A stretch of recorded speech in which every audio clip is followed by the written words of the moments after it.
ये कहानी है बर्लन नाम के एक गैर मामूली, ज़हीन और दिलकश चोर की, जो अपनी टीम के साथ मिलकर ऐसी चोरियां करता है जो सिर्फ जुर्म नहीं बल्कि एक फन महसूस होती हैं। कहानी उस वक्त शुरू होती है जब बर्लन की तीसरी बीवी भी उसे छोड़कर चली जाती है। ये सदमा उसे अंदर से तोड़ देता है। तन्हाई, खालीपन और मोहब्बत की कमी उसे बेहद सताने लगती है। इसी दौरान उसकी टीम उसे लेने आती है, एक और बड़ी वारदात की तैयारी के लिए। इस टीम में बर्लन के साथ 4 और खास लोग शामिल होते हैं। एक निहायत ज़हीन हैकर लड़की, एक माहिर ताले तोड़ने वाला, एक हथियारों और सैटेलाइट सिस्टम का माहिर और एक ऐसा शख्स जो हर मुश्किल वक्त में टीम के काम आता है।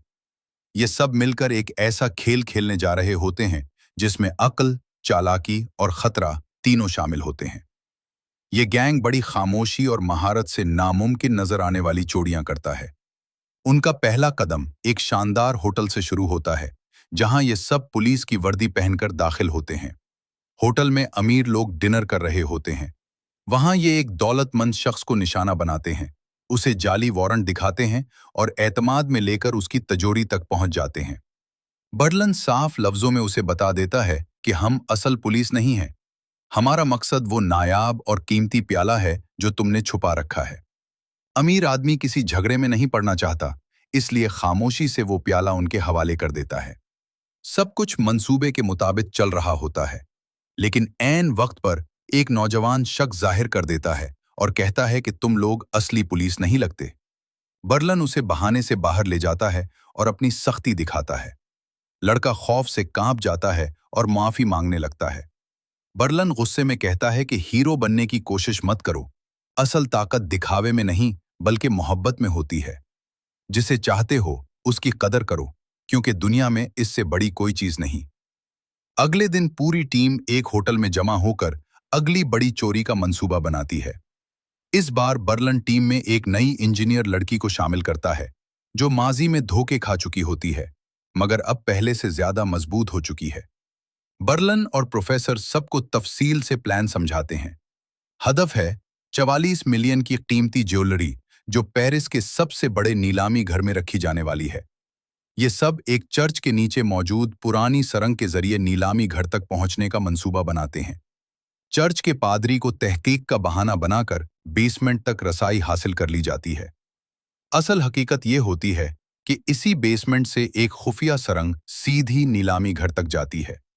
दूसरी तरफ बर्लन की जिंदगी में कैमल नामी औरत दाखिल होती है, जो नीलामी घर के डायरेक्टर की बीवी होती है। बर्लन उसे पहली बार एक बार में गाते हुए देखता है। इसकी सादगी और आवाज बर्लन के दिल को छू लेती है। काफी अरसे बाद बर्लन किसी के लिए कुछ महसूस करने लगता है। जैसे जैसे चोरी की तैयारी आगे बढ़ती है, वैसे ही बर्लन और कैमल के दरमियान कुर्बत बढ़ती जाती है। उधर टीम खुफिया तौर पर डायरेक्टर के घर में कैमरे लगाकर उसकी हर हरकत पर नजर रखना शुरू कर देती है। चोरी के दौरान कई रुकावटें आती हैं। कभी टीम के अंदर मसाइल पैदा होते हैं, कभी पुलिस का दबाव बढ़ता है और कभी मोहब्बत रास्ते में आ खड़ी होती है। बर्लन को यह एहसास होने लगता है कि इस बार असल खतरा पुलिस नहीं बल्कि उसका अपना दिल है। आखिरकार वो लम्हा आता है जब ज्वेलरी नीलामी घर पहुंचा दी जाती है। टीम निहायत महारत से ताले काटकर एक एक तिजोरी खाली कर लेती है। ऐन उसी वक्त एक आवाज खतरा पैदा कर देती है, मगर खुशकिस्मती से गार्ड कुछ मशकूक महसूस किए बगैर वापस चला जाता है। चोरी मुकम्मल हो जाती है, लेकिन बर्लन गुस्से और मोहब्बत के मिलाप में एक बड़ी गलती कर बैठता है। वो कैमल के शौहर को फंसाने की कोशिश करता है ताकि कैमल उसे अपना ले, मगर अंजाम वैसा नहीं होता जैसा बर्लन ने सोचा था। आखिर में सब लोग मुख्तलिफ रास्तों से शहर छोड़ देते हैं। पुलिस हाथ मिलती रह जाती है, क्योंकि कोई ठोस सबूत नहीं मिलता। कुछ वक्त बाद कैमल को मालूम हो जाता है कि उसका शौहर खुद भी उसे धोखा दे रहा था। अब उसकी सोच बदलने लगती है। कहानी के आखिरी हिस्से में बर्लन सब कुछ सच बता देता है, मगर एक नई चाल पहले ही चल चुका होता है। आखिरकार बर्लन मुस्कुराते हुए कहता है कि छुट्टियां बहुत हो गईं, अब अगला मिशन शुरू करते हैं। प्रोफेसर हंसते हुए जवाब देता है, मैं तो कब से तैयार बैठा हूं। और इसी सनसनीखेज मोड़ पर यह कहानी खत्म हो जाती है।